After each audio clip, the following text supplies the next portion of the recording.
में ऋग्वेद में यमुना नदी का यमुना नदी का कितनी बार उल्लेख किया गया है? ऋग्वेद में यमुना नदी का भैया, यमुना नदी का 3 बार उल्लेख मिलता है। 3 बार ऋग्वेद में यमुना नदी का 3 बार उल्लेख किया गया है।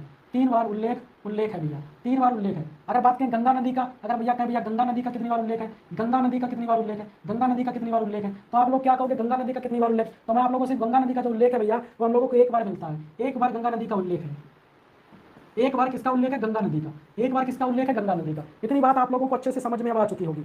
हाँ, ऋग्वेद में गंगा नदी का कितनी बार उल्लेख किया गया है? ऋग्वेद में भैया, ऋग्वेद में यमुना नदी का 3 बार उल्लेख मिलता है और गंगा नदी का 1 बार उल्लेख मिलता है। अगर मैं भैया बात कहूँ ये कौन से मंडल में, तो भैया ये कौन से मंडल में? ये भैया ऋग्वेद के 10वें मंडल में मिलता है। ऋग्वेद में यमुना नदी का 3 बार उल्लेख किया गया है। ऋग्वेद में यमुना नदी का 3 बार उल्लेख है और गंगा नदी का 1 बार है। अगर आपसे पूछे कौन से मंडल में ये बात कही गई है, तो भैया 10वें मंडल में बात कही गई है। तो भैया कौन से मंडल में? 10वें मंडल में बात हुई है इसकी, 10वें मंडल में इसकी बात की गई है।